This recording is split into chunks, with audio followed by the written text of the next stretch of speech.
One of the biggest dynasties in the entire central Illinois area could add another championship trophy to their trophy case. But first, state semifinal is Illini Bluffs softball taking on Leroy in the Class 1A state semifinal from a scorching Louisville Slugger Field here at, or OSF Healthcare Field at the Louisville Slugger Sports Complex. I'm here alongside Skye Gillespie. Skye, it's great to be back in the booth with you. Should be a really fun game today between two great programs with their eyes on one thing, and that's the first place trophy. First place trophy indeed, and like you said, it's going to be experience versus inexperience. Leroy with their first ever trip to the state playoffs against Illini Bluffs, back-to-back state tournament champions. It's going to be a crazy duel, perhaps even David versus Goliath, but this is a new year, it's 2023, Jonathan. Certainly is. Two teams that are sort of on the opposite spectrum. Illini Bluffs, they've been here before. They've won the last 2 years, both in 2021 and in 2022. Looking to three-peat and become only the third team in all of IHSA history to do that. Leroy here for the first time. Should be a great game, but Skye, Illini Bluffs 25-4, Leroy 32-6. Both teams, you would think that they're led by upperclassmen, but there's tons of freshmen and sophomores that play huge roles on both of these teams. Certainly indeed, and you just look at the circle. There's going to be a freshman on the mound for the Illini Bluffs, that's Cora Ellison, taking on the sophomore sensation from Leroy, Lily Long. Youth everywhere, and we're going to see how they deal with the pressure. This is going to be their biggest crowd of the year for both sides, and it's going to be a fun one. Really, it should be. The starting lineups are being announced right now. First for the visitors, Leroy. Leroy located about, I would say, 15 to 20 minutes southeast of the Bloomington Normal area. They brought a big crowd today, as did Illini Bluffs. A lot of fans today, Skye, are underneath the shaded section of bleachers down the first and third base lines. It's an absolute scorcher here today. I don't know what the exact temperature is, but it feels probably in the 90s. Sweating already, we're barely in the shade. So lots of noise going to be made today. Leroy looks fired up. They sure do, and Leroy, they're about an hour and 3-minute drive. I know that because I made that drive today. Illini Bluffs a lot closer, but you can see a lot of maroon and gold, a lot of orange, white, and black. Good representation from both sides. This is going to be one heck of a game, and like we said, it's scorching. But for both sides, they're going to hope that the bats are just equally as hot. Certainly, and looking at Illini Bluffs, we'll get into how both teams got here real quick. Both teams won in extra innings in one-run games in their super sectionals. Illini Bluffs had an absolute thriller against Carrollton. They won 3-2 in 8 innings. Leroy won 2-1 against Ottawa Marquette, also in 8 innings as well. Should be a great matchup today, and Skye, I think it's about time that we welcome one of two very special guests we brought in today, both from the Illini Bluffs softball program, two players that won state championships with the Tigers. First, we want to introduce our special guest, Kierston McCoy, who was part of both IB state titles in 2021 and 2022. Kierston, thanks for hopping on the broadcast. Number 14, Hannah Thomas. Number 15, Shelby Stokes. For sure, definitely. And so, Kierston, obviously, you know, not too many people win 2 state titles. But before we get into that, I want to ask you, have you ever played a softball game in this hot of temperatures before?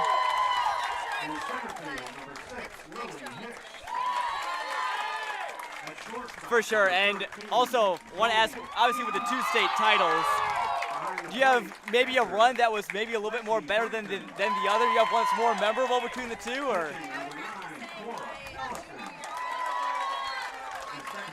Number 12, Annabelle Thornton.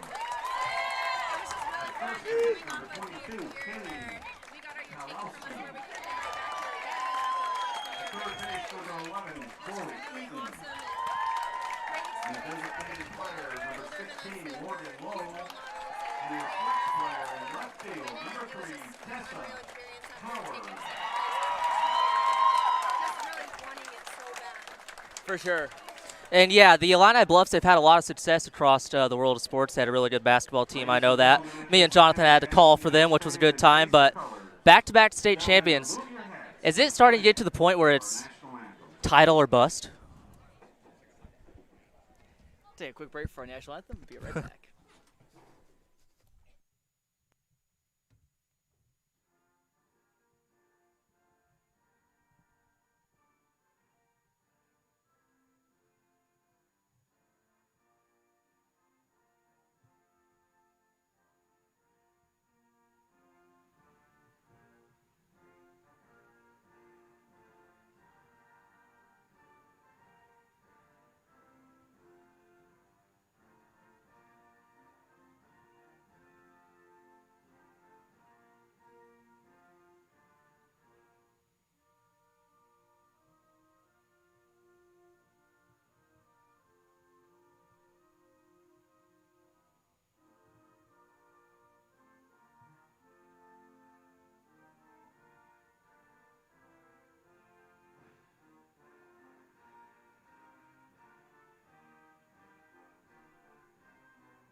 And we're back here on ClutchSportsIL.com. Glad you're sticking with us. We were interrupted by the national anthem, just sort of snuck up on us there, Skye. But anyways, you're back to your question to our special guest here, Kierston McCoy.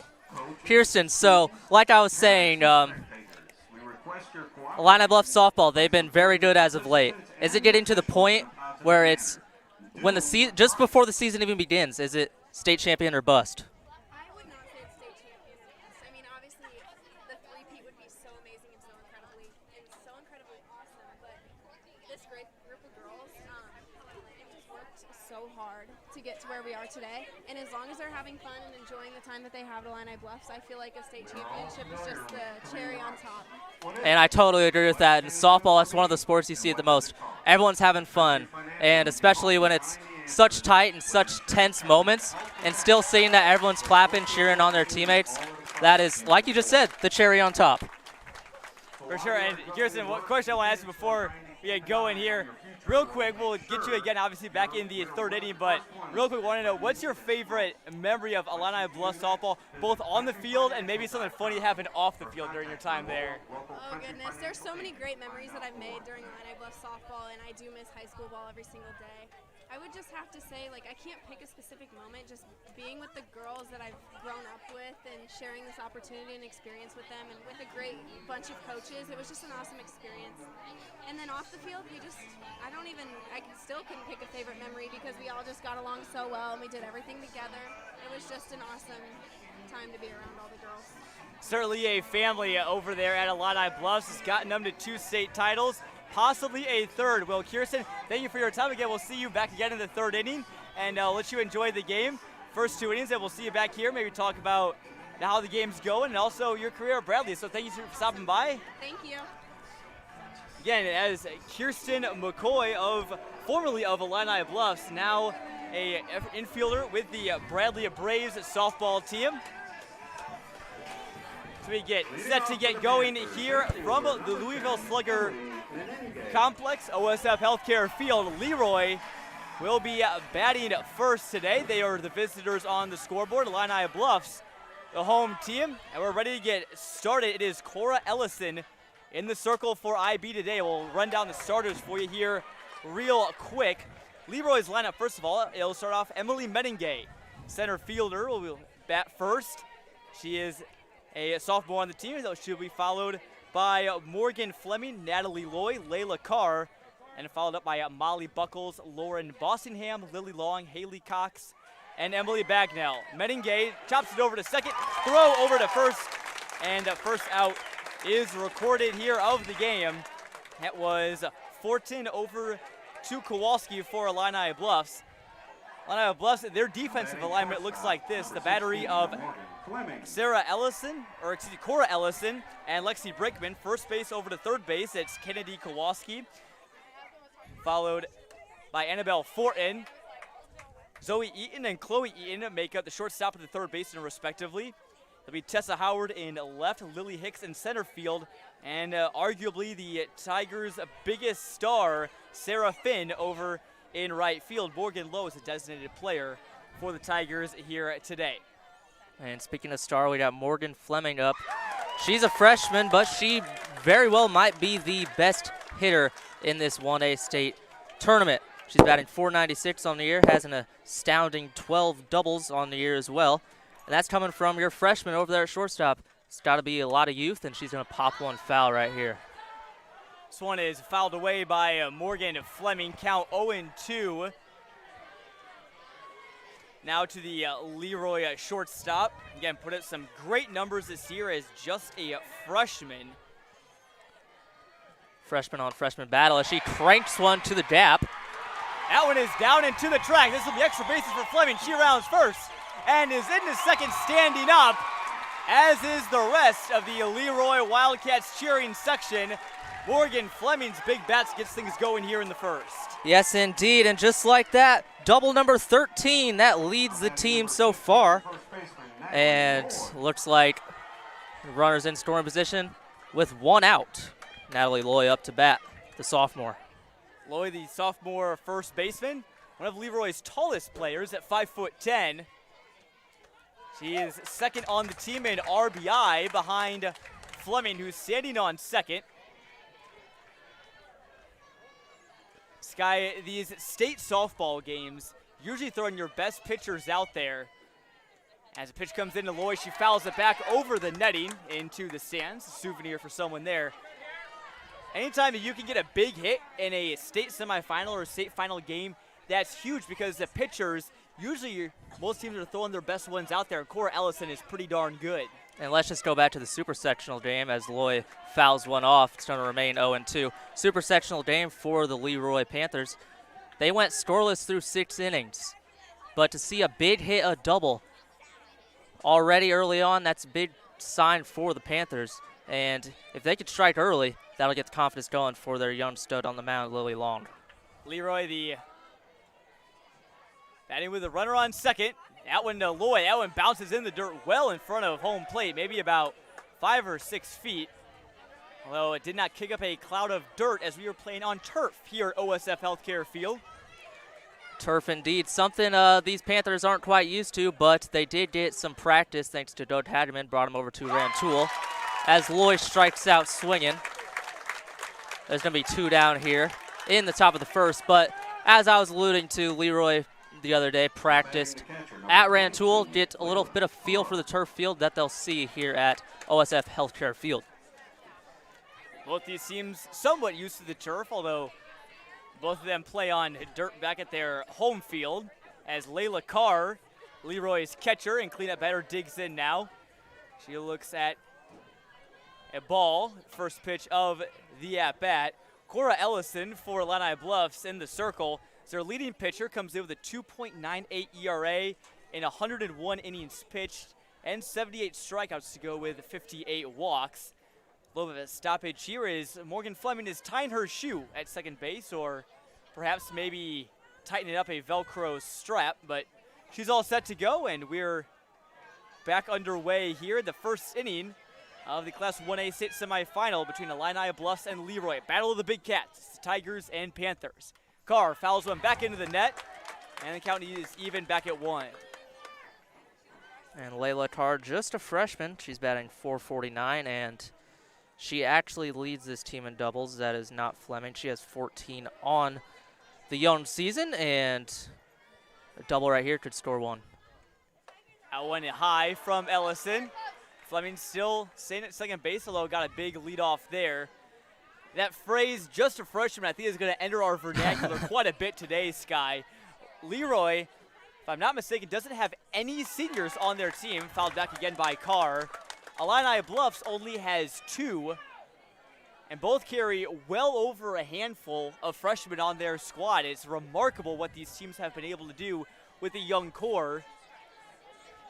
As Ellison will deal the 2-2 to Carr here with 2 outs. Swing and a miss, and there goes the top of the first for Illini Bluffs. Ellison gives up the big double to the fence from Morgan Fleming, but strikes out Natalie Loy and Layla Carr to end it. And Leroy puts one in scoring position, but doesn't bring her home. And we are scoreless through top of the first here at OSF Healthcare Field, just north of Peoria, not too far from the shops at Grand Prairie, if you're familiar with the area. A really great complex, home of Bradley softball as well, and many other tournaments here during the summer. This is a bustling place. Sure is. Former home of Tailgate and Tall Boys as well, the country music festival here in Central Illinois. So I've been here, I've called some games here, I've watched some music. I was on the Bradley Club baseball team, so we played here a couple times, so I'm very familiar with this. And Leroy, however, not familiar, their first trip to state, but they started off hot. They couldn't get the run, however. Nice plays here as Leroy getting warmed up in the field now. Their defensive alignment looks like this. It will be a Lily Long in the circle for the Panthers today. Their ace, she'll be throwing to Layla Carr behind the dish. Not a good day to be a catcher. It's officially 92 degrees outside. Weather Channel says it feels like 93. I gotta say, it probably feels like a little bit higher than that, maybe even the triple digits. Anyway, back to Leroy's defensive alignment. It will be a Natalie Loy at first, Haley Cox over at second base, Morgan Fleming at shortstop, and Emily Bogema, the third baseman and the flex player, over at the hot corner. Lauren Bostingham in left, Emily Menengay in center field, and Molly Buckles over in right for Leroy. Leroy's uniforms, maroon and gold, mostly maroon, some gold and yellow striping near the middle with white numbers, and they're wearing black pants. Illini Bluffs, they are in orange and black jerseys, orange on the sleeves, black on the rest of them, with orange script and white numbers. As their leadoff batter, Sarah Finn, digs in. What a heck of a year she's having. Arguably one of the best players in the Peoria area, batting .505 with 12 homers and 46 RBI. She wanted to make it 13 right there, a big swing on strike one. Big hack, especially when the fastball's up. Your eyes light up, and she took a big hack, and maybe she's going to settle down, get the nerves out of there, got the first swing, and see what happens with pitch number 2. The 0-1 is low and almost bounced in the turf, but not quite. Some numbers for Lily Long, 16-3 record, pretty remarkable there. 120 innings pitched, 182 strikeouts. Has to go with 49 walks and a 1.87 ERA. You know you're pretty good when you average about 1.5 strikeouts per inning, Skye. That's pretty impressive, and on the year, Leroy has just allowed 91 runs, and that's through 38 games. They're allowing around 2 runs per game through the entire season, and it's shown so far. This one is clubbed down the left field line, and that one is caught along the left field line there by Bossington. Tough to see it from our angle. We are set up in between the upper and lower sections of the bleachers. We have a clear view down the right field line. That was straight ahead of us, but left field line is a little obstructed by the dugout, so any ball hit down there in the left corner, we'll do our best to tell you what's going on from there. Lily Hicks digs in now for the Tigers. Sees a ball for first pitch of the at-bat. We're seeing our first senior of the day up to bat. We're going to see back-to-back seniors as well between Hicks and Eaton with the Tigers. Long comes in with the pitch. That one, a little pop fly down the left field line, but hit the ground too quickly for a Panther to nab it. 1-1 here to Lily Hicks. Bottom of the first, nobody on base for Illini Bluffs. Almost identical spots with that foul ball there. However, Bossingham was unable to get there as quick. There wasn't enough on it there. 1-1 count. And that one, Hicks, you heard the impact from where we were, even with the headsets on. Hits her on the shoulder, but she takes it in stride and jogs down to first base. And Illini Bluffs has their first base runner. Long hit 2 batters in their super sectional game against Ottawa Marquette. That was only 2 of their 6 base runners the entire game for Marquette. That one just rode a little bit inside, and now digs in Zoe Eaton, the senior shortstop for IB, the only other senior on the Tigers roster, sees a ball 1. And this is exactly the moment you want your seniors batting in. Start the game, set the tone for the Tigers, and get the younger kids ready to roll, see how it's like to play in state. On deck for Illini Bluffs is Lexi Brinkman. She is a sophomore, then Cora Ellison, the freshman pitcher. And then lurking in the dugout is Annabelle Fortin, a junior second baseman. That one hit well down the left field line. That could be extra bases. It's fair. Hicks is around third. She's going home. He is going to third, and Illini Bluffs on the board. This could be inside the park. It is. Touch them all. Zoe Eaton hits it inside the park. Home run for Illini Bluffs. My word. What a way to get on the board. And that's exactly what I'm talking about. You want your seniors in those moments. You want to set the tone. And Lily Long, she started off frazzled, but, bases empty. It's going to be a 2-0 lead for the Tigers. Can they keep this going? Just one out. Now's the best time to stay hot. Illini Bluffs just looks like a team that's been here before. Already striking first in the top of the first with 1 out, and inside the park home run for Zoe Eaton. So we're joined by Curly Boo Johnson. Walked into our left. Says we got good seats. We're in the shade. Don't mind Curly joining us. Curly, obviously a former Harlem Globetrotter, Peoria High Lion, star for their basketball team. Taking in some softball today. Lexi Brinkman up now for Illini Bluffs. Their sophomore catcher leads the team in at-bats with 96. That one grounded up to the shortstop. Actually, that ball did not touch the ground. A well-caught line out there by Fleming, so you can call that L6 in your scorebooks if you're keeping score at home. Nice play there by Fleming. 1 down, or rather 2 down, excuse me, for Leroy. As Ellison, the pitcher, has the chance to help her own cause here.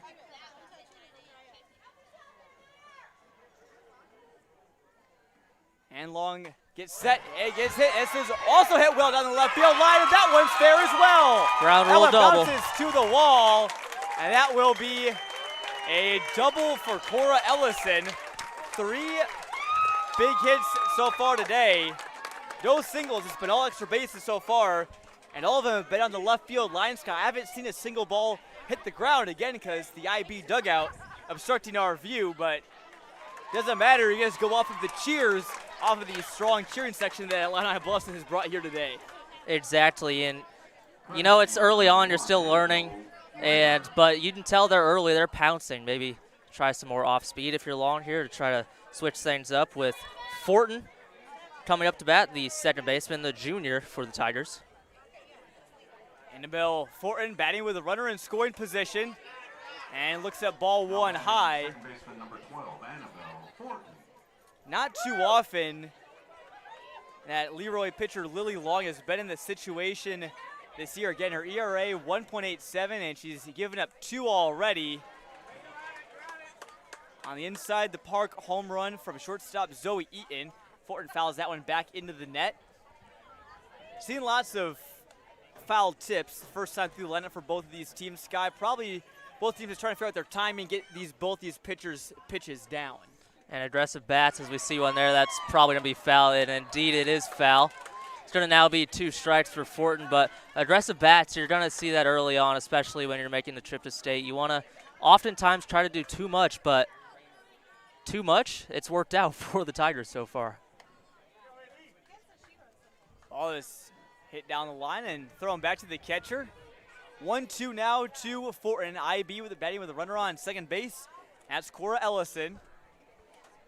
Chance to get there to throw with the base hit here. That's my hit up the middle, and this could be it. Fortin at first, throw to the plate, and she's tagged out. What a throw from center field. Emily Medingay guns down Ellison at home plate. The throw beat her by a second or two, and Leroy keeps it a 2-0 ball game on a huge throw And a nice charge from Emily Meningay. Jonathan, I cannot explain how crucial that was right there. Any momentum you can get, especially after allowing 2 early runs. You know, Tigers, they're in a really good situation, but to limit it just to 2 runs after an inside the park home run and a double, that's not too bad. IB lineup is pretty potent, as is Leroy. Still have a chance to get things going here in the top of the second inning. Could have been dangerous there for IB. Again, any run is you give up could be costly. We talked about a low-scoring game could be in the cards here today with Ellison and Long in the circle. And I mean, already the Tigers, they've already gotten the same amount of runs that the Panthers average given up. They average just 2 runs a game to their opponents, and they got it early on in the first. Yeah, 2 runs could be all that IB needs, but Leroy will have a chance to say something about that. It'll be a Molly Buckles to get things going for Leroy here in the top of the second inning. She's batting 5th and playing right field. Buckles batting .406 on the year, 2 homers and 38 RBIs. Again, everybody on Leroy, including Buckles, will be back next year, barred any unforeseen circumstances. Certainly hope that doesn't happen.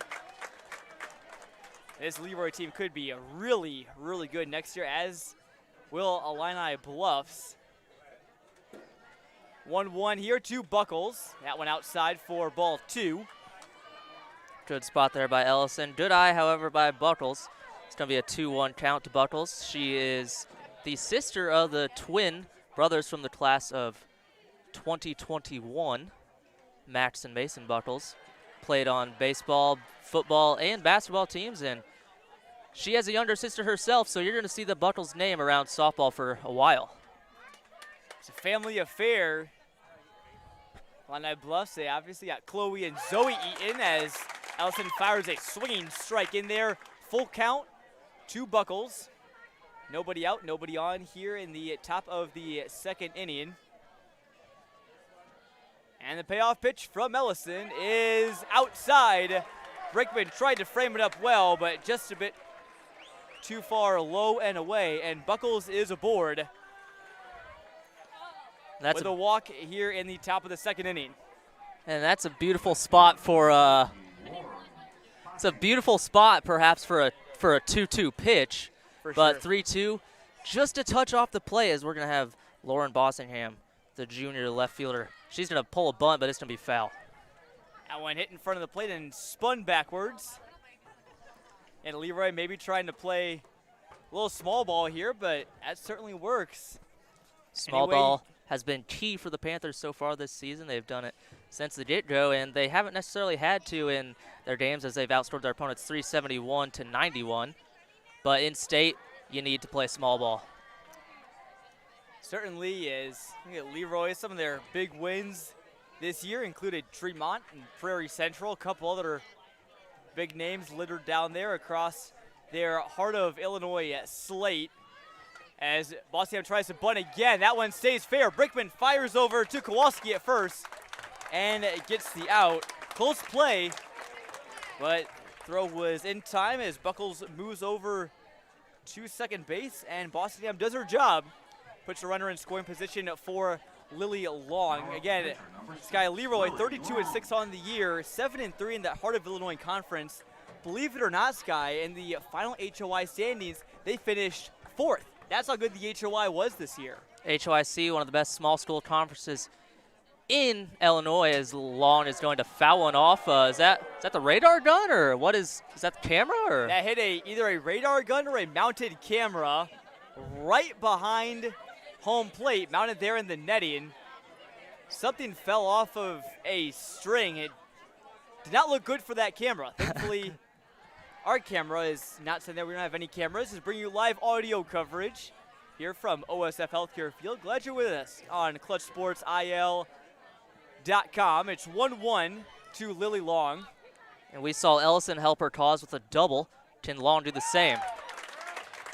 Long, a pretty good batter as well, hitting .419 on the year, a homer, 16 RBIs. Has 2 doubles and 4 runs to go with it. Big. Just like that, 2 outs for the Illini Bluffs Tigers. That'll certainly ease the sting of a leadoff walk. Anytime a pitcher is able to overcome one of those, pretty good accomplishment. I think there's some stat out there. I don't know the exact number or I don't think this is official.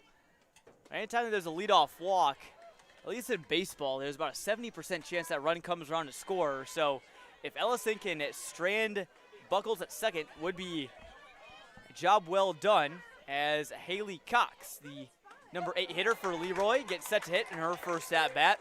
Cox, a junior second baseman, their biggest home run threat, leads the Panthers in round trippers with 7. And when you have your biggest home run threat batting in the 8-hole, you like to see that. Just missed there by Ellison. The count's going to move to 2-1, and the Panthers have been in the situation before with a runner on second. But in the first inning, back-to-back strikeouts ended it. That one is hit with some spin over to the second baseman, and Fortin fires it over to Kowalski. That will do it in the top of the second for the Leroy Panthers. So Cora Ellison gives up the leadoff walk. But Leroy strands their second base runner of the game. It will remain 2-0 heading into the bottom of the second inning here at OSF Healthcare Field at the Louisville Slugger Sports Complex. Exciting weekend here at State and also around the area, Skye.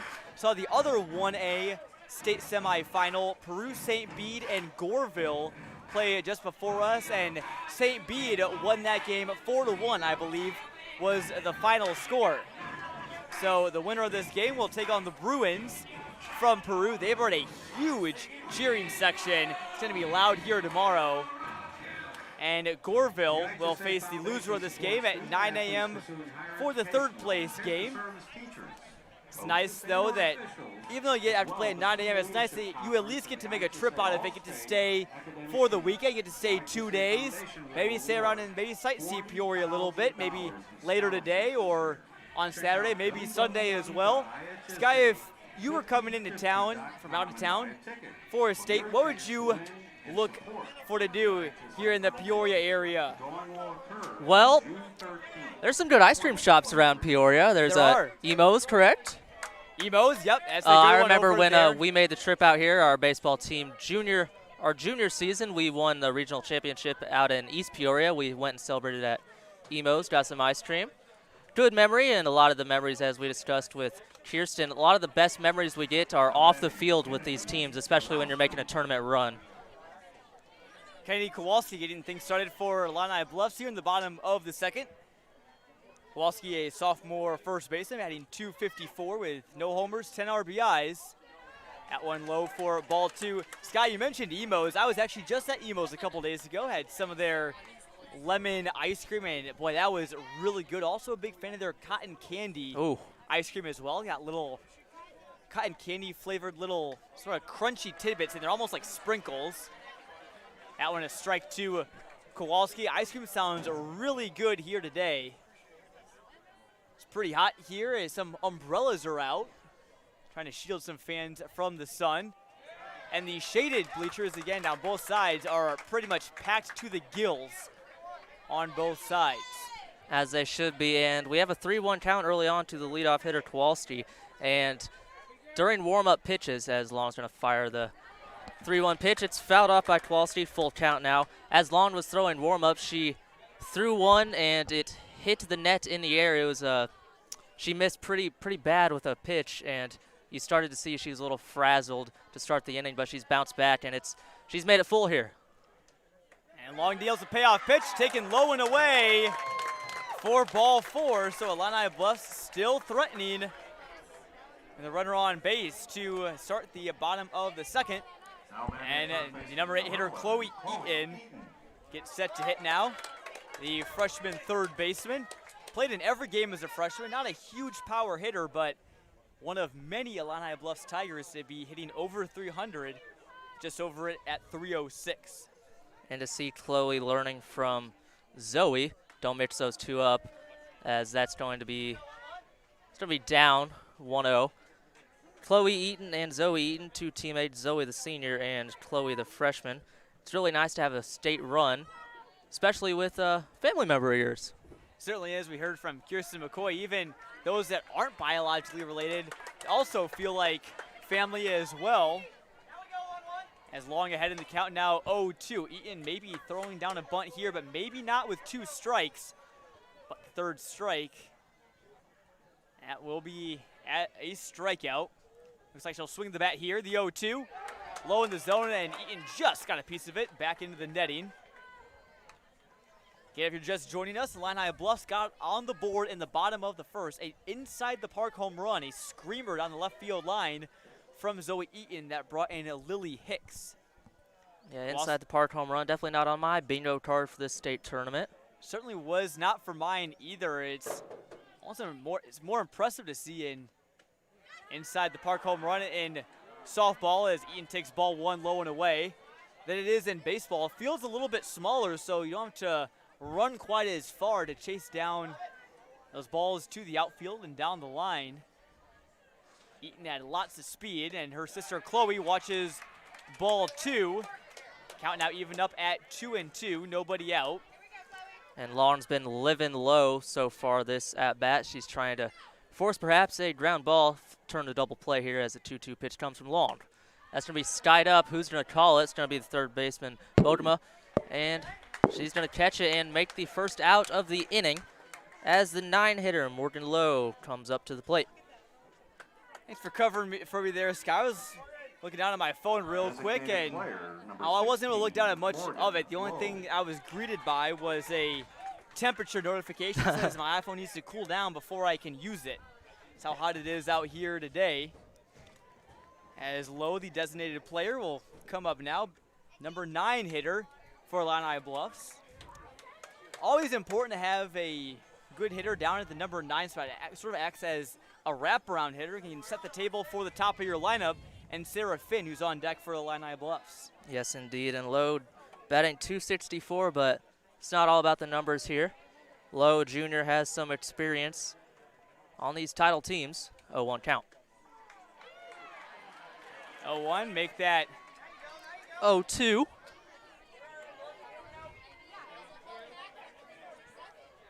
And Kowalski on first for Illini Bluffs. Long ahead in the count. Maybe looking for her first strikeout of the game. That one is just gotten a piece of. Ball dies near home plate. And Layla Karth tosses it back to her battery mate. So we get set to do the 0-2 again, 1 out. Double play situation here for Leroy. If Long can get a ground ball. That one high. Long trying to get Low to chase. Good spot there on the letters, trying to get a swing and a miss, bring it to 2 outs. That could have been a swing and a miss or a pop out as the 1-2 pitch is fired, and that's going to be fouled over to the third baseman, Bodema. And we're going to do it all again, 1-2 with 1 down here in the top of the second inning. It'll be the bottom of the second inning. That's what I meant, Jonathan. Thank you. It's all right. Errors like that happen. I haven't seen any errors today in the field, though. Both teams played it. Hey, let's make sure the errors are in the booth, not the field. Certainly, and that one hit well up the middle. That'll be a base hit for Morgan Lowe and move Kowalski over to second base. So 2 on and 1 out. And that wraparound hitter did her job as Sarah Finn will get set to hit now. Again, Finn hitting over 500 on the year. Flew out to left field in her first at-bat. And Tessa Howard, the flex player for Illini Bluffs, will come in to run for Lowe, the designated player. Illini Bluffs, Skye, if they're able to put some runs on the board, more power to them. But if not, they still are getting the pitch count up there for Lily Long just a little bit.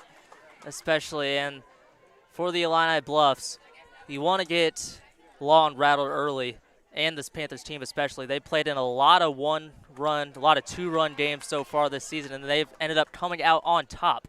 If they can extend this lead, make it a lot harder for the Panthers, the Tigers are in a brilliant position. First pitch to Finn is a ball. 2 runners on base. They take their leads. Nice pitch there from Long. Comes in with a strike that Finn just watched go by. 1-1 to the IB freshman right fielder. And a good eye. Takes that one just a couple inches above the turf. And Finn up in the count. And you're seeing that's part of the game plan for Long and the Panthers. Live down in the zone. They've just missed a lot of times, and the Illini Bluffs have been very disciplined, not chasing. That one high, up about head level for Sarah Finn, so 3-1. She may have the green light here. She's got a big bat, 12 homers on the year. Her 13th could make it a 5-0 ball game here in the 1A state semifinal. Watches it high, and Finn is aboard. The bases are juice, ducks on the pond, whatever phrase you want to use. Applies to Illini Bluffs right now. Bases loaded now for Lily Hicks. And it looks like Leroy's head coach, Doug Hageman, will step out to the mound for a quick visit. Yes, indeed, and that's something that has been a very strong point for Long so far this season. Entering tonight, just 49 walked batters through 120 innings pitched. She's going to throw strikes, she's going to make a hit, but so far 3 walks on the day. It's just something you don't see out of the sophomore hurler. Lily Long has been a stud in the circle for the Panthers so far this year.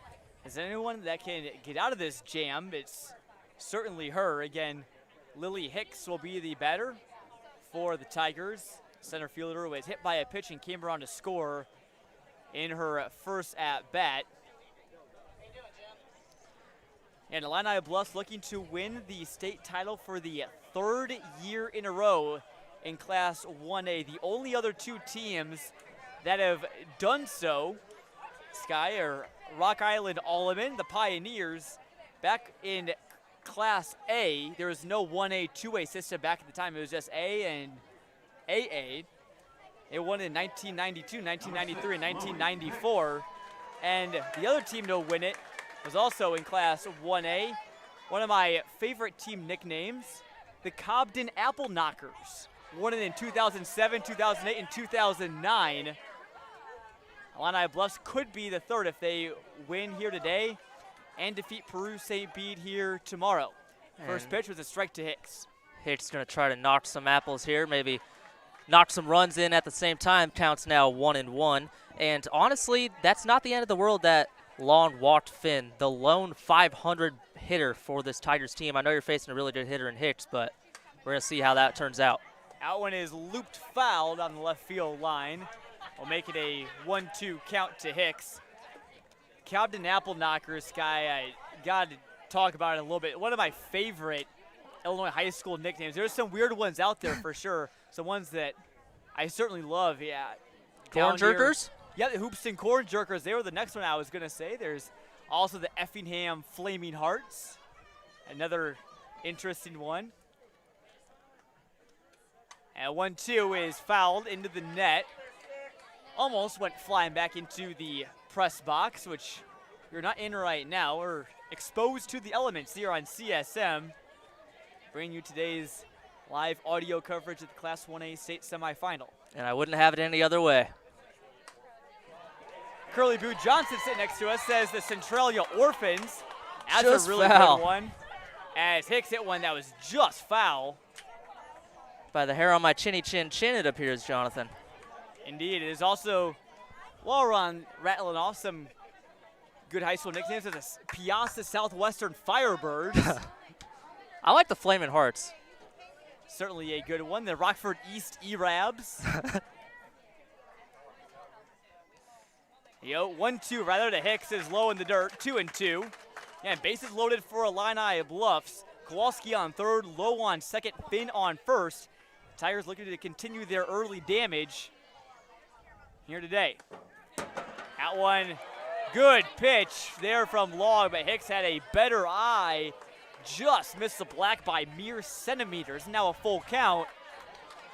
Huge pitch early on for Lily Long to Lily Hicks. Lily on Lily. Which one will emerge victorious? It's Hicks. That one in the dirt, or the turf rather. And Long walks in a run. That makes it a 3-0 ball game. And the bases are still loaded for the Tigers. Hicks with her second walk of the day so far. The senior has gotten on base in both of her trips so far. And now the other senior that is coming off of the biggest hit of the games thus far, a 2 RBI inside the park homer. That was Zoe Eaton. The righty will get set to hit now. Bases loaded, trouble for Leroy early on as Eaton watches a strike low and away from Long. And we don't have a radar gun, but it looked like that was the fastest pitch Long has thrown so far. You can kind of see she's a little frustrated, and she put a little more gas on that one, and it's 0-1 count. That one away for ball one. Long, one of the more serious players on this Leroy team. Listen to the podcast by the Champaign News-Gazette. Our very good friend Joey Wright alongside Colin Likas had a great time talking with the Leroy Panthers as Long fires a nice strike in there low and middle. 1-2 now to Zoe Eaton. Got to know the personalities of a lot of the Panthers on the team. Lots of girls that like to have some fun. They're enjoying their season and just soaking it all in. That one chopped to the second baseman. It could be a close play at first. They can't hang on to it. 1 run scores for IB. Make that 2 as Sarah Finn crosses the plate. Lloyd couldn't squeeze it for Leroy. And that will be, I believe, chalked up in E3. And it allows 2 runs to score for Illini Bluffs, who now lead 5-0 here in the state semifinal. We're just in the bottom of the second inning. That was a little bit of an awkward play there for Haley Cox. She tried to charge the ball, but the runner on first, I believe that was Lily Hicks. She immediately ran to second, so Cox could not cover and get to the ball quicker as she'd like, and she ended up being just a hair late. Runner going, throw down to second, is away into the outfield. The perfectly executed double steal allows Hicks to cross the plate. That's the old-fashioned runners on first and third, and as soon as the runner on first goes, that's the runner on third signal to run down and steal home. As soon as the catcher throws it down to second, Illini Bluffs did it to perfection. Now they've put up a little bit of a crooked number here in the second inning. 4 runs in the frame to go with 2 in the first. So that will put Hicks on second, or rather Eaton on second. Hicks came across to score. 1 out as Brickman laces one into center field. This might score Eaton. She's around third, dives in head first and safe. RBI single for Lexi Brickman, and Illini Bluffs is pouring it on in the second inning, already up 7-0 over the Leroy Panthers. What an offensive fire show by the Tigers in the early going, Skye. Indeed, and this has been the perfect inning for the Tigers, and at the same time, only 2 hits in this inning. There was an error, there was a walk, 3 walks, and an error, just 2 softly hit singles. But instead, 4 runs come to the plate. As Layla Carr, the catcher, is bringing some water out for Lily Long, and gonna have a timeout here. And on days like this, you can't blame them. No, you need it, certainly. And so I'm almost surprised that Carr brought it out for her teammate pitcher. Carr is in all the gear behind home plate. I can't imagine how hot it's gotta feel in those jerseys right now. Hasn't Carr black pants as well, the black equipment, and certainly even hasn't even if you're wearing all sleeves. Yeah, even if you're wearing all white, it's still a hot one here. 7-0 game here, bottom of the second. Looks like the umpire and Leroy's head coach Doug Hageman out there. Yep. Talking with the Leroy battery. Doug Hageman, also the PE teacher for elementary school, so he's been around. He's been around all these girls since they were in kindergarten. So He's very familiar with them, and that just helps form a lot of the team chemistry. All the ladies love him, and they really think of him as a great coach and an even better person. Certainly, and on that Leroy podcast about the News Gazette, looks like they mentioned something called teacher ball. Skye, did you ever know what that was, or do you have any experiences playing teacher ball? So I'm not going to lie, I have no clue. That must be a somewhat newer thing. He actually took over as elementary school PE teacher when I was in about 4th grade or so I only got a couple years with him. But they also mentioned backboard dodgeball. That is perhaps my favorite game growing up. It's just dodgeball, but if your team throws it and hits the backboard, somebody that's out on your team comes back in. And if you somehow make a basket with the dodgeball, everyone on your team comes back in. Well, how about that? That's how they play dodgeball down in the Leroy, and it sounds pretty fun. Helps out the basketball skills a little while you're at it, you know? Certainly. I mean, if I was playing that game, I wouldn't be trying to throw anybody out. I would just be trying to make baskets because, A, I'm trying to get my teammates back in the game, and also, while I'm at it, work on my shot a little bit. Indeed, as we're going to have a pitching change. Haley Cox, she's moving from second base. She's going to come in and pitch. She has been the number 2. We haven't seen her so far in the state tournament on the hill, or should I rather in the circle, rather. Excuse me. But here she is, as Long fought through the elements, and her time has come. She's had one heck of a state tournament, just playoff tournament so far on the mound, but we're going to move it to Cox. So Long's day is done in the circle. 1 2/3 or 1 1/3 innings pitched. Rather, she gave up 5 hits, 7 runs, did not record a strikeout, and gave up 3 walks. So very uncharacteristic performance from Lily Long. One that you aren't used to seeing, but just shows you how good this Illini Bluffs lineup is. There's a reason they've won 2 state titles, and certainly their bats, they can also pitch as well. I think we have to mention as well that the Illini Bluffs have not lost a single game against 1A opponents so far in 2023. They play a very strong schedule filled with 2A and 3A schools. Not one loss against a 1A opponent. Look at IB's losses this year as Cora Ellison, IB's pitcher, gets set to hit now with a runner on first. Illini Bluffs, they've lost this year. That is season opening loss to IVC, and they lost to Tremont, Elmwood, Brimfield, Washington, and Olympia. That's it. 24 wins for the Tigers so far this year. Swing and a miss from Ellison. That will make it 2-1. Annabelle Fortin is on deck, and Kowalski in the hole for the Tigers. They could bat around if it does get to Kowalski, who led off the inning with a walk. This one hit into straightaway center. Menon Gay has that one lined up and puts it away for out number 2. And that's a big one there for Haley Cox and Leroy Panthers. Cox's numbers on the year, 12-2 record. They go with 86 innings pitched, 94 strikeouts, so averaging a little over 1 strikeout per inning, 60 walks, and a 2.28 ERA for the junior. And Skye mentioned the number 2 pitcher for the Leroy Panthers, as Annabelle Fortin will get set to hit. She's singled in her first time up. Off speed from Cox is outside for ball 1. And you want to hear something crazy, Jonathan?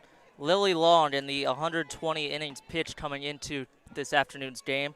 182 strikeouts on the entire season. Not one today. That was her bread and butter, but this feisty Tigers team has pounced on the ball, and not a single K from them. They've been really getting good contact on the ball. That's been a huge key for them so far today. Brickman stole second, uncontested. No throw there from Carr. So runner on second with 2 outs. Swing and a miss from Fortin makes it a 2-1. Again, IB has put up 5 runs here in the second inning and has a big lead over Leroy They got their work cut out for him in the third. Fortin pops this one up in the infield. Second baseman Cox, or rather her replacement Long, is under it and puts it away for out number 3. So the Tigers come just short of batting around, but every batter comes to the plate in a 5-run second inning for Illini Bluffs. And it's a 7-0 ball game here at OSF Healthcare Field at the Louisville Slugger Sports Complex here in Peoria, Illinois. One of the hottest days of the year so far, if not the hottest, Skye. Powering through here on ClutchSportsIL.com. Glad you're with us wherever you're tuning in, whether that's around the Peoria area and maybe in Glassford, Mapleton, Kingston Mines, down around the IB School District area. Maybe you're tuning in from around Leroy and closer to the Champaign area. Either way, glad you're with us here on CSM. Again, low programming note, this is only our first game of the day, Skye. We have a doubleheader right after the conclusion of this game. We're going to be hightailing over to Metamora, 3A sectional final between one of the area's best rivalries, Washington, Metamora. Only one team can come out winners in that one and move on to super sectionals. That should be a really good ball game, and it should be a packed atmosphere. Yes, indeed. A really good ball game. C is going to head on down to state, and we talked to some people from Metamora, and they said potentially 1,000 people or so. That would be insane, as Emma Badnell is going to step up to the plate for the first time. Badnell, the sophomore, the designated player. Bagnell, this is her first at-bat of the game, batting ninth, and as Skye said, the designated player, Bagnell, hitting .310 on the year, no homers, 15 RBIs, and a big swing there. She was looking for maybe her first homer of the year. Cora Ellison out for her third inning of work for Illini Bluffs. She has given up just one hit so far. They doubled to Morgan Fleming. Bagnell watches ball one as Ellison tried to give her something to chase. 1-2. Swing and a miss from Bagnell. And Cora Ellison has her 4th strikeout in her first trip through the lineup, so she is rolling so far here as we move along in the third. Back to the top of the order, and Emily Meningay. Emily Meningay put the ball into play, the left-handed hitter. She's batting .534 on the year. She grounded out to the second baseman, Annabelle Fortin. She's going to take an early 0-1 count to start with one gone and nobody on base. The 0-1 is a good pitch, but taken for a ball, 1-1. Skye, real quick, while my phone is sort of cooled down now, so I was able to see some texts that we have gotten, some other suggestions about some of the best high school team names in Central, or just the whole state of Illinois. Joey Wright says the Monticello Sages, again, a school down near Champaign. It says that they're maybe the only school that is called the Sages in the entire country. The Really? Tutopolis Wooden Shoes. Oh, How could I forget yep. about Tutopolis? And then also the Freeport and New Berlin Pretzels. Yep. You're right. They're both named the Pretzels. I've seen a couple pretzels walking around the ballpark here at OSF Healthcare Field, as Meningay has the highest batting average of either team so far. .534, but no hits so far today in her one trip. Swing and a miss, and Ellison has chalked up number 5. All strikeouts. swinging as well. She has got a lot of nasty swing and miss stuff. She came into today in her 101 innings pitched with 78 Ks. She's going to add 5 more to that total so far, and likely some more as Morgan Fleming comes up to bat. Just under 500 on the year, batting .496.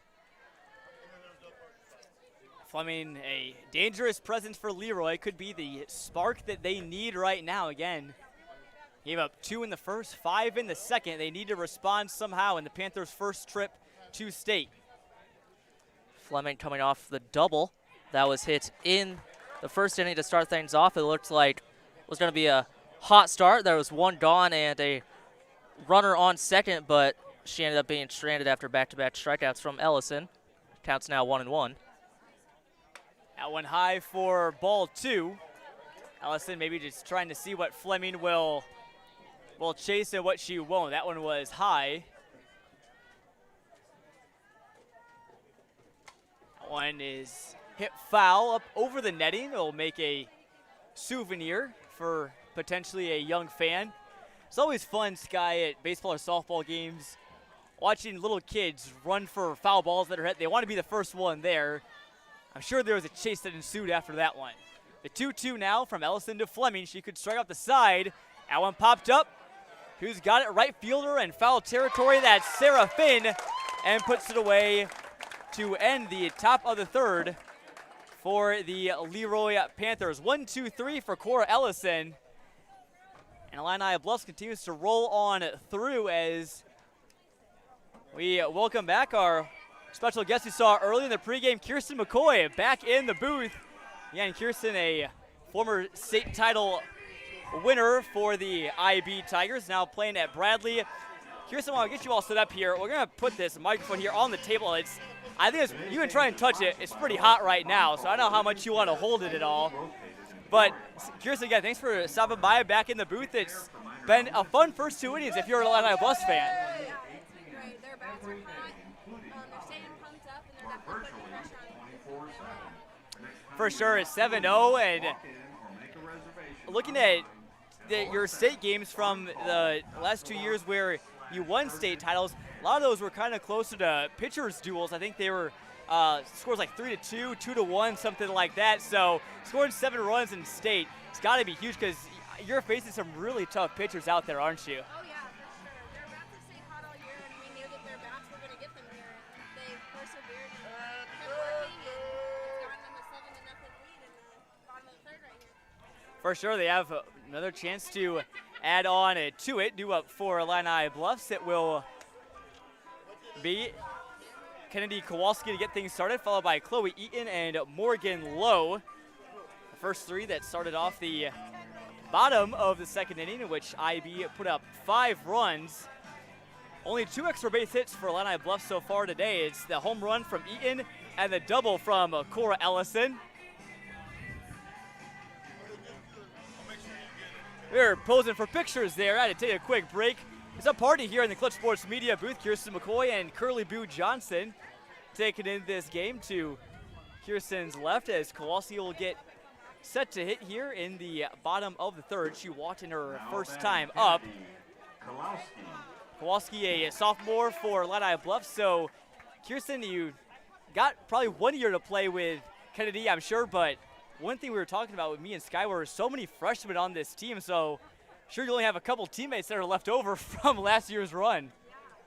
KK's a great player. She always has a smile on her face, and she's a great teammate as a player. Sure, KK, as they call her. I love hearing all the different nicknames. Are there any other nicknames on the Illini Bluffs team, at least ones that you remember from last year? Or? Zoe Eaton, we call her Zoe. Kowalski grounds that one to short, or rather a line drive that was caught there by Fleming, the second such ball she's caught today. So big first out there for Haley Cox and Leroy Panthers. Anyway, back to the nicknames. Kierston, any other ones out there that were particularly fun? Zobug's the main one. Zobug's the main one. Now, did you have any nicknames when you were playing at Illini Bluffs? Oh, yeah. I'm either Kiki or Sticks. Sticks, that's an interesting one. I was number 11. That makes sense. First guess, I was thinking it maybe because, she's got, a pretty big stick in terms of in terms of hitting. Well, it helps when you have both, number 11 and a big stick. But I was wondering, Kierston, what was it like playing with Coach Locks? I love Coach Locks so much. She's a great role model.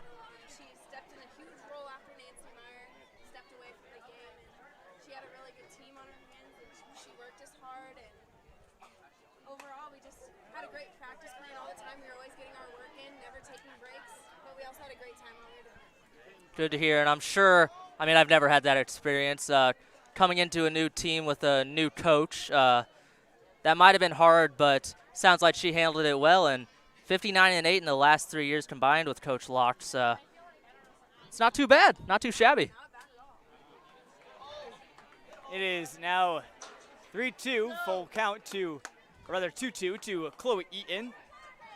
Battling against Haley Cox here in the bottom of the third.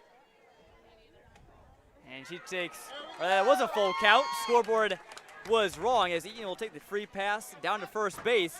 Illini Bluffs is now drawn 4 walks on the game to also go with a hit by pitch there by Lily Hicks.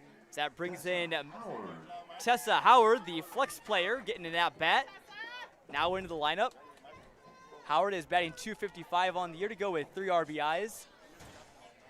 And Kierston, the question I had for you was, I was thinking about post-game celebrations on the way here, listening to the podcast that News Gazette put out about the Leroy Panthers, about where they like to go for post-game celebrations. Obviously, you guys had lots of wins in your time, obviously, at Illini Bluffs. What was your sort of post-game celebration, maybe traditions, if you had any at all, especially after in the state games, because those ones maybe celebrate maybe a little bit more? Oh, yeah. Okay, so typically we get on the bus and we take a selfie with Mr. Schaefer, our bus driver. That is Nice. Jen Schaefer's husband. He drives around everywhere and likes to have a good time with us singing karaoke on the bus. And then we take off to Peacocks in Martinville, Illinois, and we have a good meal and celebration, and it's just a great team atmosphere. We love the food. For sure, for sure. What was karaoke on the bus? That's got to be pretty fun. What were some of the more popular karaoke songs? Any post-game ones that were especially popular, or any genre maybe? Well, we definitely liked Colt 45. And Okay, yep, a classic. Pump It Up. That Yep. was a great one. We pulled into every state game playing that song, and it just got us fired up. You gotta Two. pump it up. Yep, exactly. Skye Gillespie giving a concert here in the booth as Howard pops it up in foul territory. Second baseman Long is over to make the catch. And now 2 down for Leroy. And back to the top of the order, and Sarah Finn, who flew out to left field and walked. Right fielder, Sarah Finn. I believe that's going to be substitute at second base, replacing, that's where Cox was. I believe that is Finley Howard. Apologies there. Let's get that. So Finley Howard into the game at second now for Leroy. Howard, the sophomore second baseman. Back to Sarah Finn in the top of the order. That one is fouled down the left field line. While we're on the topic of balls in the left field line, Kierston, back in the first inning, from our vantage point, there was an inside the park home run that Zoe Eaton hit. Not sure if you saw that or not. We couldn't see where the ball landed because the dugout was in the way. You see what sort of maybe happened there? Can you give us some insight? Zoe hit it right over the left fielder's head. It was perfect placement, and Zoe has the speed and the wheels that took her all the way back to home. Ball bouncing around the outfield fence, and that got the scoring started for Illini Bluffs. But Finn swings and misses at strike 3, and Cox gets her first strikeout of the game, first strikeout After 3 innings, Illini Bluffs for the 7, entire game for Illini Bluffs, so it remains a 7-0 ball game. So move along here into the top of the 4th inning. And Kierston, was that something you guys worked on, being early to the ball? We've noticed that a lot so far for the Tigers. They seem to be very aggressive at the plate, and they're seemingly pulling everything. It's way better to have a mindset of being early rather than late, because you can always make timing adjustments to being early on the pitcher, but you can't catch up. So pulling the ball, a lot of your power comes from pulling the ball too, so everyone's mindset is to jump on it early and send it over the left fielder's head, which Zoe clearly demonstrated how to do perfectly. And that was quite the play again. We said didn't have the inside the park home run on our bingo card for it today, but Kierston, obviously you talked about your time at Illini Bluffs, but you've played on this field quite a bit now.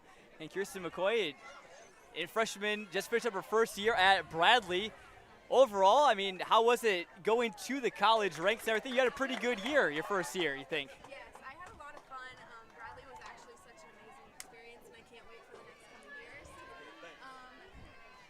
Playing for my new coach was awesome. She's been a huge support system, and just overall it was such a great experience, and I have great teammates and great new lifelong friends. For sure, and one of those teammates who we're actually going to be bringing in the booth later, our second special guest, ladies and gentlemen, Addie Welsh is going to stop by, former shortstop for Illini Bluffs, now a shortstop for the Bradley Braves. She'll be popping in here in the next inning or two, but sure it's got to be really fun having Addie. I'm sure you guys are probably pretty close friends, I would guess.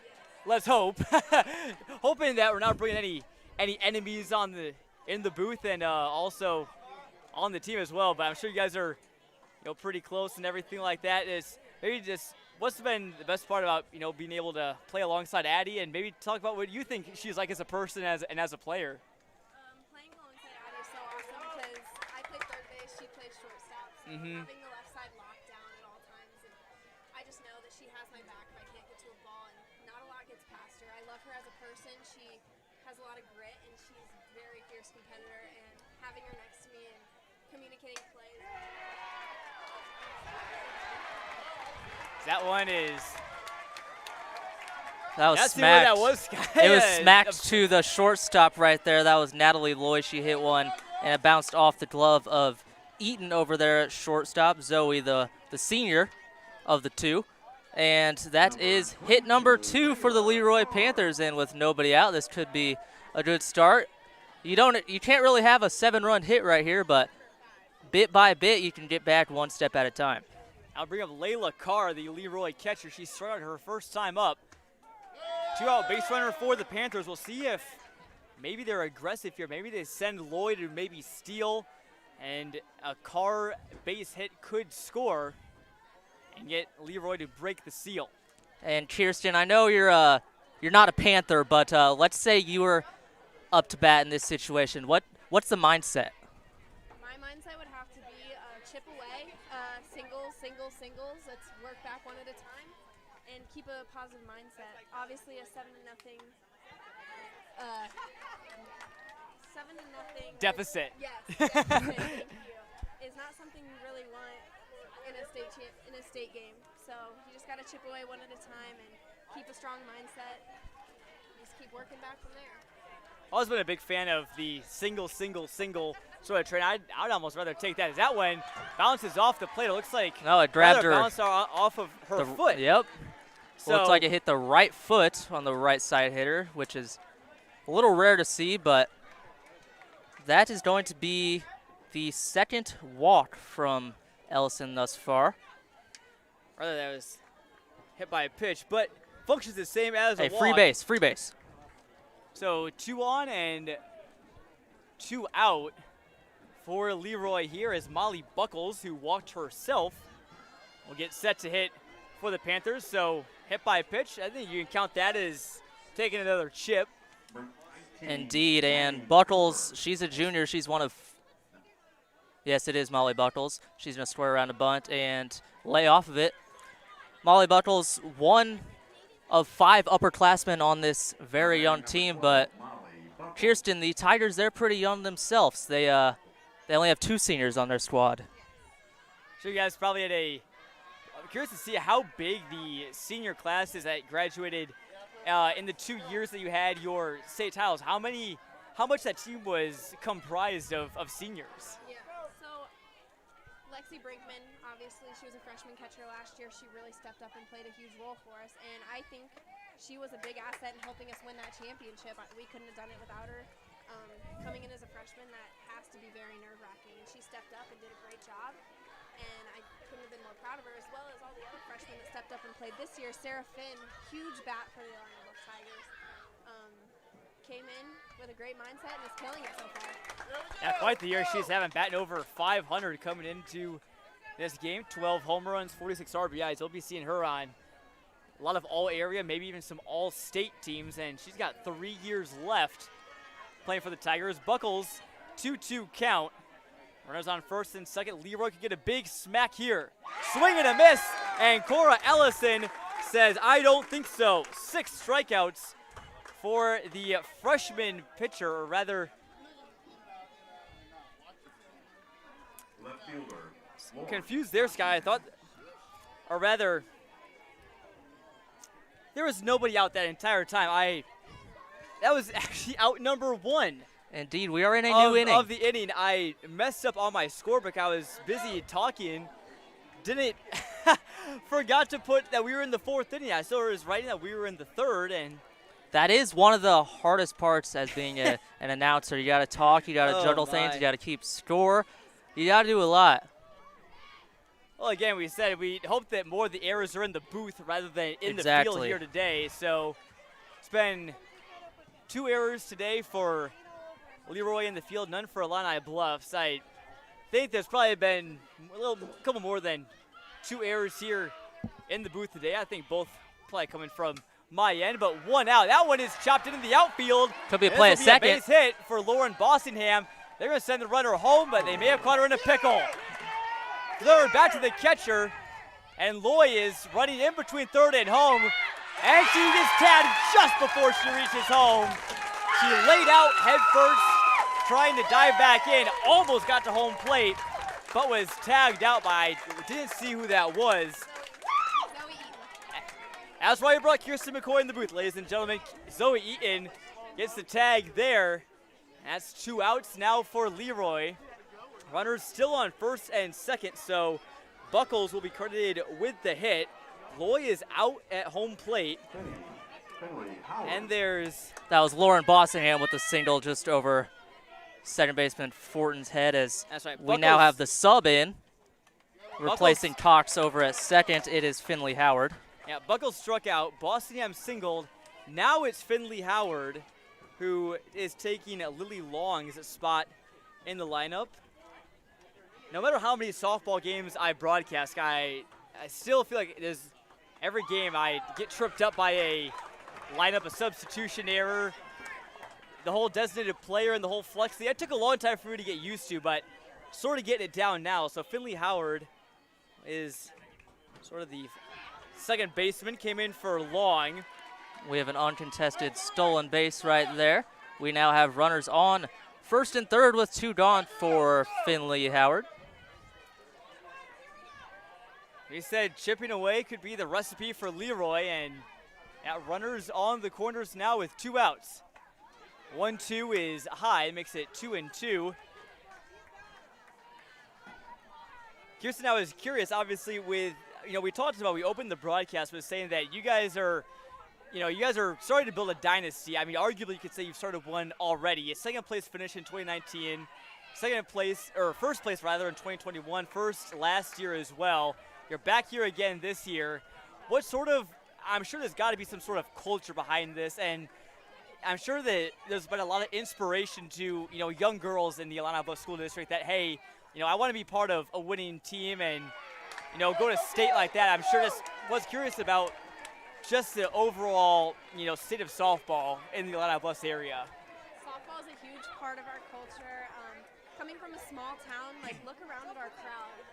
We have such a small town, and everyone comes together to support Illini Bluffs softball, and it's such an unreal, indescribable feeling to have everyone back you up and support you. Even people you may not even know come out and support you and have a good time with you as well. For sure, and I think we were saying earlier, I think almost probably the whole towns of Glassford and Mapleton are here, as well as Leroy. I didn't get a look down to the IB section down there down the 3rd base line, but I'm sure it's pretty jam-packed, I bet. Oh, yeah. And a lot cooler over there, too. Yes. Speaking it's harder than we were sitting in the shade. Yeah, well, we just go where they put us. Unfortunately, got here and found out we were going to be right here, but we were trying to make some shade for ourselves. There's a little bit of the upper portion of bleachers is behind us. It's, again, in the mid-90s here in Peoria today, the hottest day of the year so far.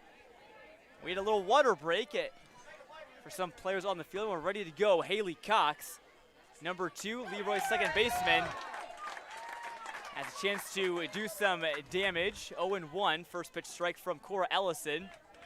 Second baseman turned pitcher, trying to help her cause here with the bases juiced. That one ball outside, that will even it up at 1-1.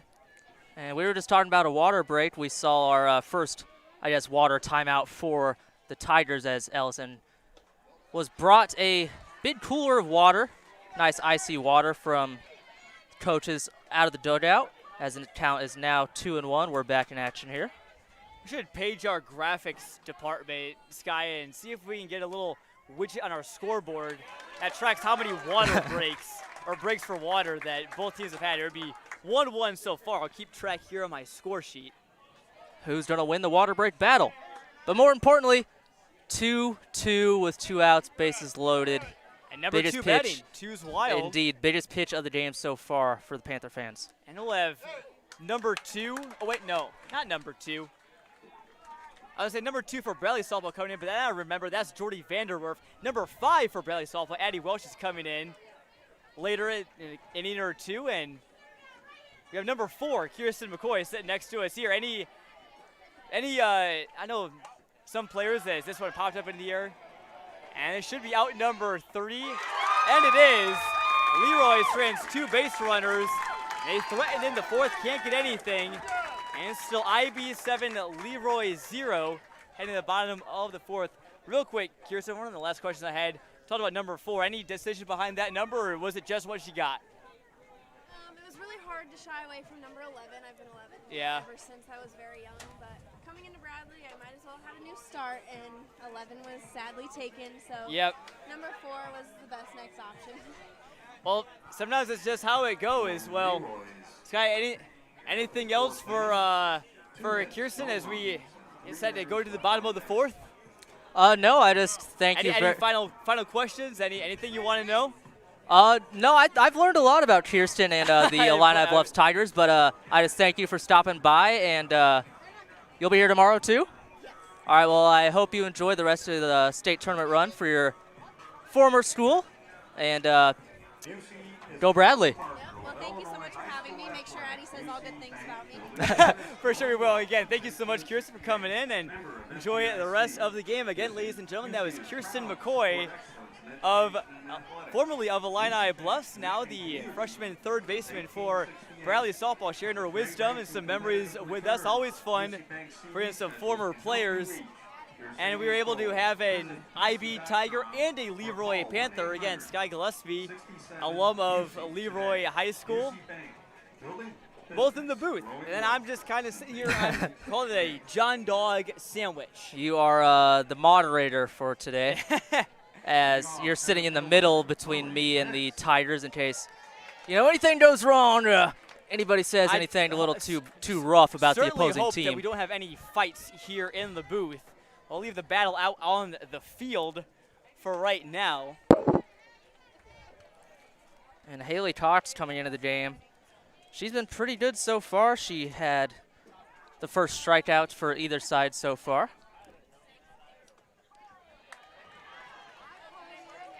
Lily Hicks getting things going here for IB. And the bottom of the 4th. And Cora Ellison is pitching a gem of a game for Illini Bluffs. Has count them up, I believe, 7 strikeouts today to go with just 1 walk, and she's hit 1 batter.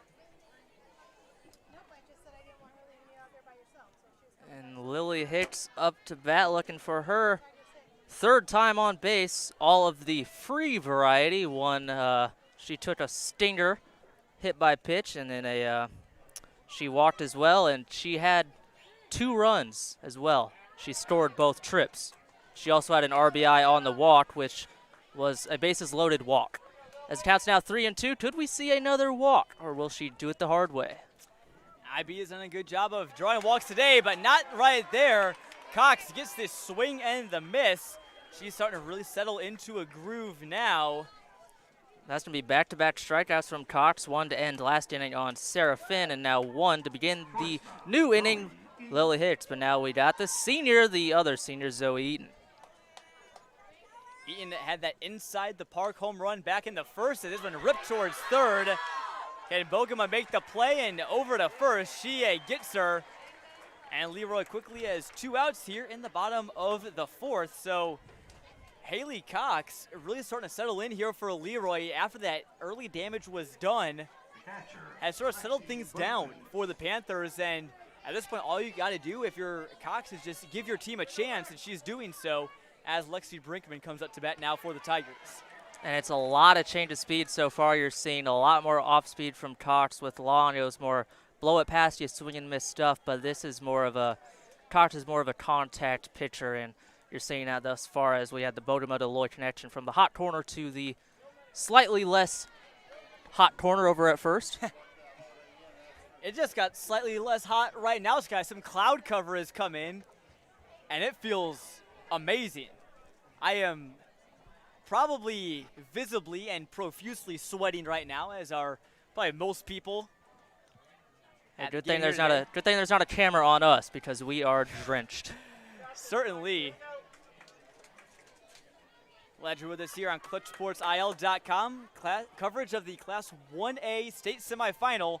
Winner gets Peru State Bede tomorrow for a state championship. Illini Bluffs looking to make it 3 in a row and 4 straight years playing in the state championship game. Obviously, no state championship in 2020, but they got second back in 2019. Brinkman chops it over to short, and Fleming over to Loy, and retires her for out number 3. So a painless inning for Haley Cox and the Leroy Panthers, and it's still 7-0 as we move along here into the top of the 5th. And while we're at it, why don't we bring along our other guest that we had mentioned earlier, Addie Welsh, sitting over here to our left. She is about to join us. Addie, a member of the 2021 state championship team and also on the Bradley Braves now. We'll get the microphone over and get her all set up. It's always fun to have extra guests here in the booth. Skye is going to take a seat. Addie, thanks for stopping by. I know the mic is kind of hot right now. You can grab on if you want, but hopefully Kierston may have kept it a little cool for you and everything. But overall, yeah, we said this to Kierston as well, but IB putting together a really good game. No real stranger to that, though. You guys have played really well over the last couple of years. What have you seen so far here in the game today?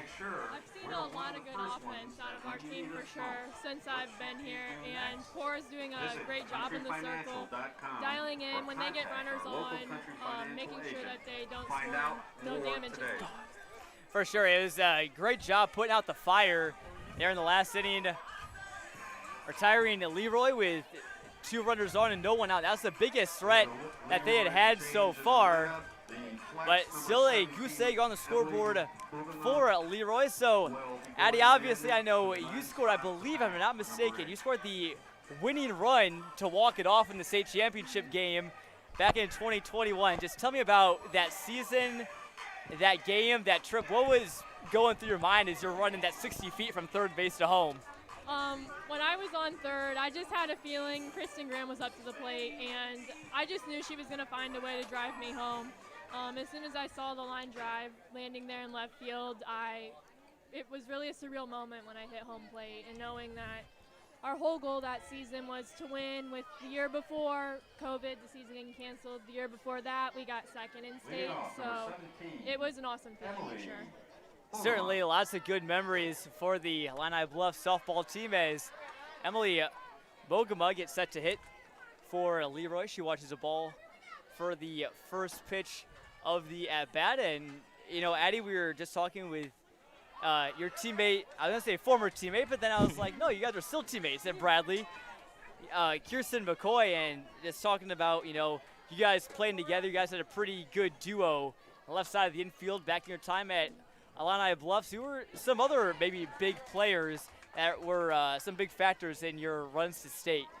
A lot of it was a lot of our teammates were really dedicated to the game, and it started with the success of our first year and other players following and noticing how successful we are and wanting to be a part of it. Because you look at this team this year, and there's only like 2 or 3 people left from that team my senior year, and a bunch of freshmen and sophomores out there playing. They were in the stands when we were playing, watching, and they wanted to be just like us, I'm sure. And so kind of creating that culture of winning was part of our legacy we left there. For sure, and they wanted to be like you, and now look at them. They're up 7-0 in the top of the 5th. Things are looking good for Illini Bluffs, but the job is not done yet. But strikeouts like that will certainly help Cora Ellison. Will fan Emily Bogoma for the first out here in the top of the 5th inning. believe that is strikeout number. I have count them 7. up. I have 7 strikeouts. You've been right most times today, Skye, and you are indeed correct. 7 strikeouts for Cora Ellison. And Addie, I just wanted to start off by saying, when you were with Bradley, my first Bradley game I announced was you versus Southern Illinois Oh, yeah. when you were a monster in the doubleheader. So shout out to you. That was my first home run thank call you. ever, which was pretty neat. But just going back to the culture with the Illini Bluffs, how surreal is it to see that it's just continuing year after year, and that the softball team is just becoming a staple of the community? It's a really great feeling to see that it's continued on, and I also coach middle school a little bit on the side and help out when I can. And I see those girls even really enjoying the game and soaking it all in and working to be as good as they can and become state champions. That's everyone's goal on Illini Bluffs softball.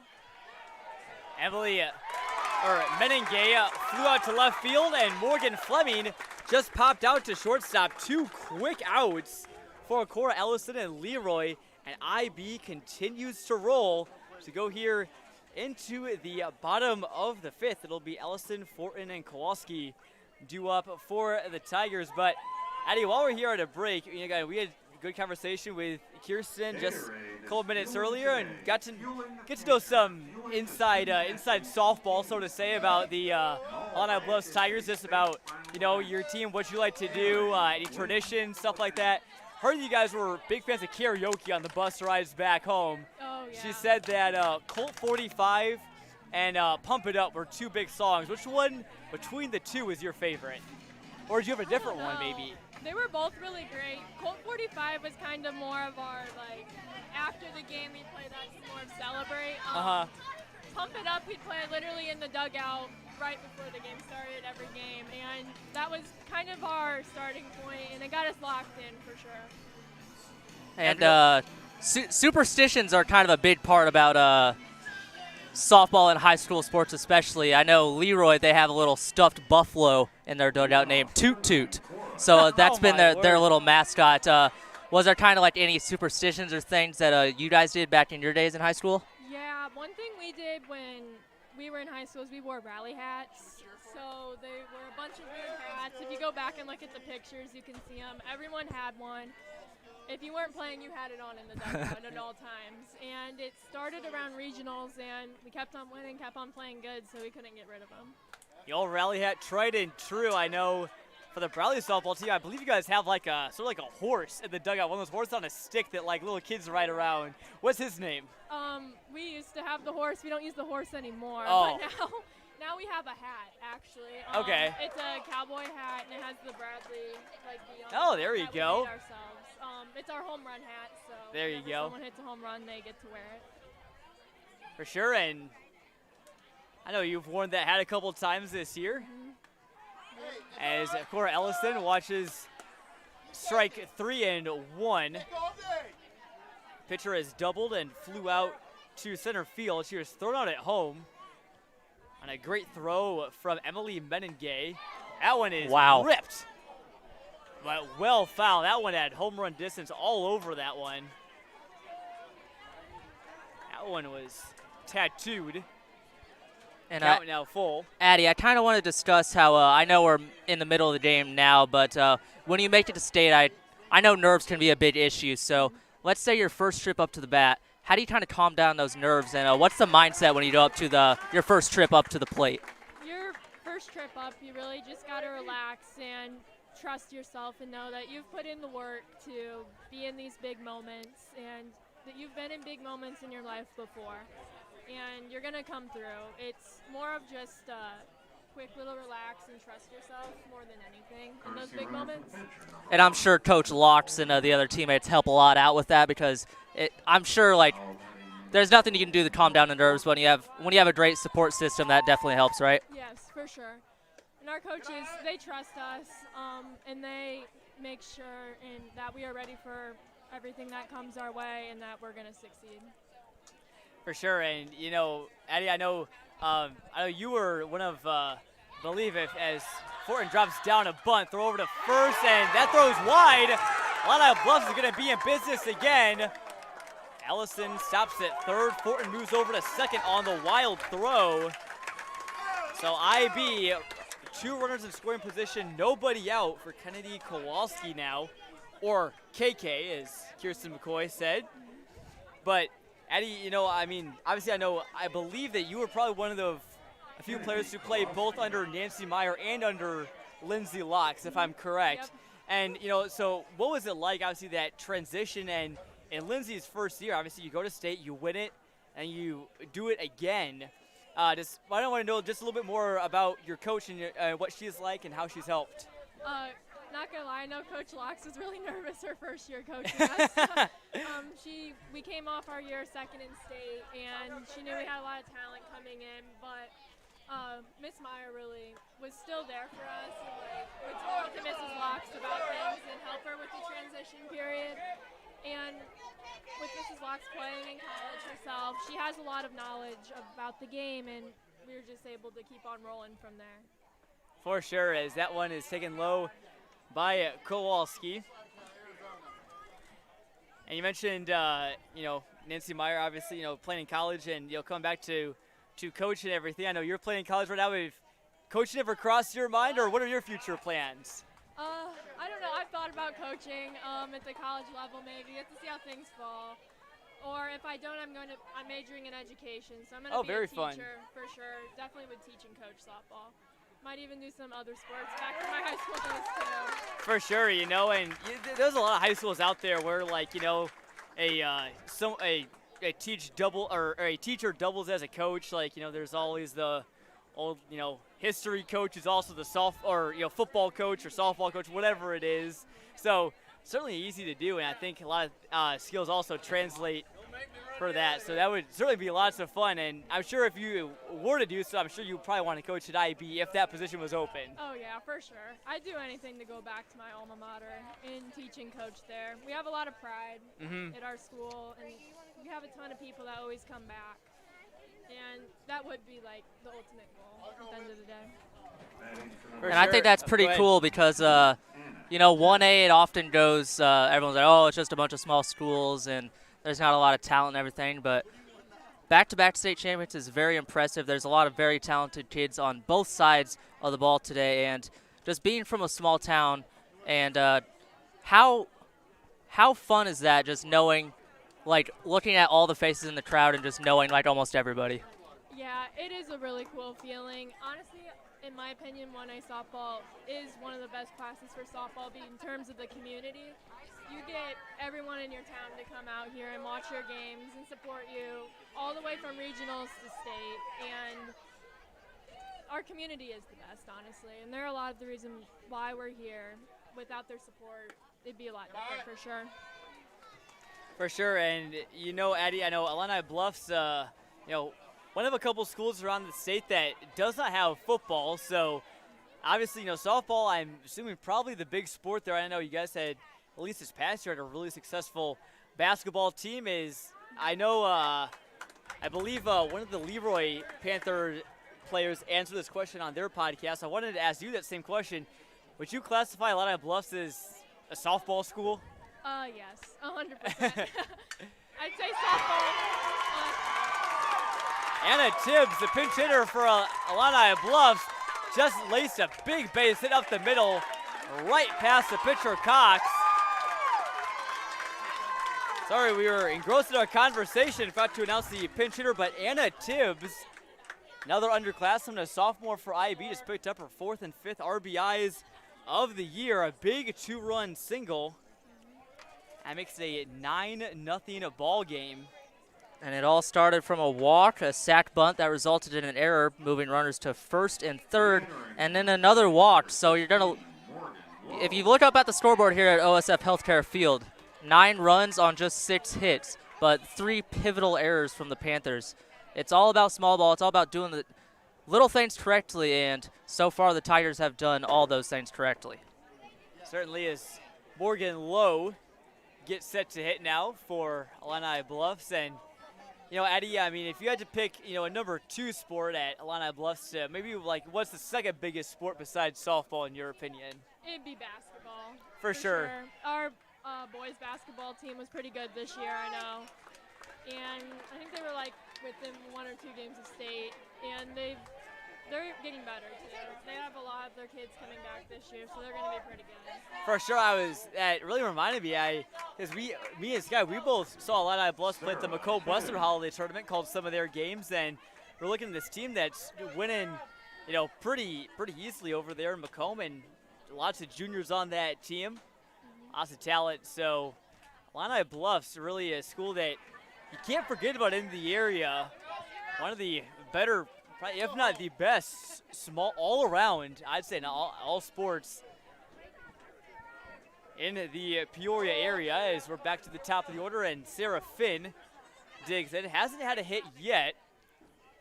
Came into the game batting just a hair over 500. Watches a ball in the turf. Almost said the dirt.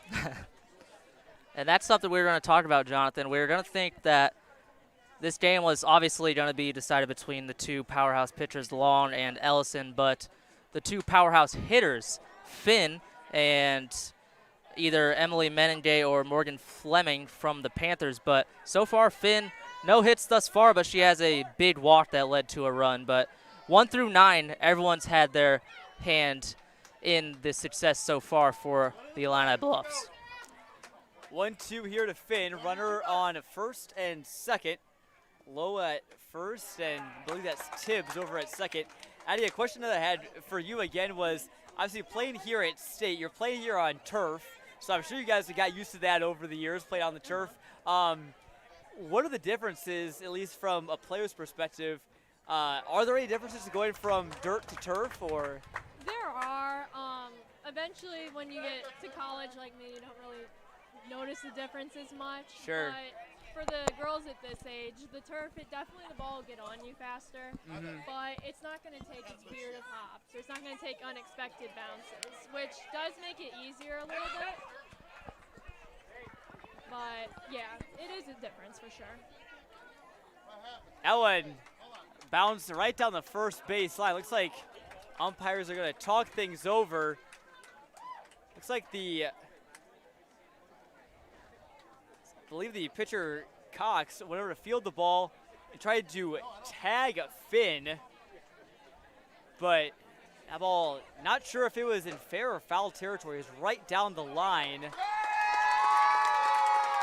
And now Doug Hadgeman, the head coach of the Panthers, shaking his head walking out there. He's pretty disappointed in that play because the first baseman was standing in front of the runner, and then the runner for Finn for the Tigers did a little juke move and ran out of the baseline, but the reason she did that is because Loy was standing in the way over at first, so they're going to call safe on that, and Doug Hadman is going to talk to both umpires as well. And it would have been a 1-4. You don't see those often. First baseman throwing over to second base for the out because Loy missed the tag. But instead, it's going to be – what do you rule that? I don't know. It could be a single. I don't think it would be an error. Maybe interference. And as Coach Doug Hageman is a little frustrated right now and having some words with the home plate umpire. And Hageman, one of the nicest guys you'll ever meet, so I can't imagine even when he's arguing, there's still a lot of respect for him, but still – an unfortunate call, especially in this game when you're down 9-0, and looked to be what was an easy out, and you got a lot of Panthers out there holding their hands up confused, and they're not too happy, and there's still confusion as Hageman's going to come out and talk to his entire infield. We'll have a mound visit here. Lily Hicks will be up to bat for Illini Bluffs, but a little bit of a weird play there. Addie, what was maybe one of the weirdest things that ever happened during one of your softball games? well, in college this past year, we had. Oh, I think I know where well, this there's is going. 2 different. Oh, birds. yeah. Yep. Year of the bird. Yeah, when we were at UCF, there were parrots flying on the field when we were in the middle of playing. One of them actually landed on the umpire's shoulder, which was pretty cool. Oh, man. And then a couple months later, when we were here against Illinois State, I was up to bat, and I hit a foul ball down the third baseline, smoked a dove, actually, and Yep. killed it on the field. So that was pretty heartbreaking. It was weird. I didn't like it at all. Well, that was funny. I remember that game vividly. I was getting texts about it from some of my friends that were working the broadcast for that game, and earlier in the broadcast, I know you probably maybe didn't see this, Addie, but one of the cameras actually had a shot of that bird, and maybe in between pitches, sometimes our director likes to get camera shots of animals that come to the I'm gonna say dog park, but to the ballpark. A lot of times those are dogs. As hits the base hit in the left field. Another run is in for IB. That's Anna Tibbs. That's all she wrote, Jonathan. And it looks like that is going to be the ball game. Run ruled. It's 11 zip, I believe, or 10 zip. I didn't see it. 10, how many. yep. Just one scored. But that's all Illini Bluffs needs. And how about that, Skye? That's the ball game. A dominant performance for the Illini Bluffs Tigers here today. Addie, gotta ask you, probably weren't expecting to finish the game here in the booth here today. Were you expecting a run rule win? I mean, I'd never count them out of having a run rule win, but they really showed out today. And if they bring that tomorrow, there's no doubt that they're going to come home champions 3 years in a row. Okay, you heard it here first. For sure, and Illini Bluffs wins the state semifinal in dominant fashion. Lily Hicks, the RBI single, that ultimately you could say wins it. This game was not quite out of reach, but a big lead for IB. And Hicks is the one that sends the Tigers home. The winners 10-0 in 5 innings of work. What a performance from the Tigers. And they'll face Peru St. Bede for a state championship. Could be their 3rd in a row and become just the 3rd team in IHSA state history to do so. We'll wrap things up here, but Addie, I want to say thank you so much for stopping by the booth. It was really fun having you along, especially here for the end of the game, getting to know just some more about Illini Bluffs. I'm sure we'll maybe see you back here at the ballpark tomorrow. It should be a really great game. You got to get the whole town of Glassford, the whole town of Mapleton, Kingston, Mines, everybody. Oh, yeah. It's got to be here tomorrow. It's going to be a lot of fun. Yep, for sure. Thank you. Yeah, thanks so much, Addie. Hope you have a good rest of your day. Thank you. And we've seen a lot of history so far. We're going to see potentially more history. 3 state champions in a row, potentially for the Illini Bluffs. You heard it from Addie Welsh. She thinks it's going to happen, but don't discount what the Leroy Panthers have done. They made the state tournament for the first time in their softball program's history. They're going to play tomorrow at 9 a.m. for 3rd place, and mad respect to them. They fought all season long. They're going to finish with a 32-7 record, looking to get 3rd in state and bring home the first state trophy so far in Leroy softball history. And Leroy, they will face Goreville at 9 a.m. tomorrow in the 3rd place game, so still a chance to bring home some hardware for the Leroy Panthers, but ultimately it just was not their day. Final line score, no runs, 3 hits and 3 errors for Leroy, 10 runs on 8 hits and no errors for Illini Bluffs. I'll run through some stats right here. Sarah Finn went 1 for 3, a single and a walk. Lily Hicks was a 1 for 2, that RBI single that won the game, a strikeout, a walk, and hit by a pitch. Zoe Eaton got the scoring started with that inside the park 2-run home run. Reached on an error that scored 2 runs back in the 2nd inning. Lexi Brickman goes 1 for 3 at a RBI single.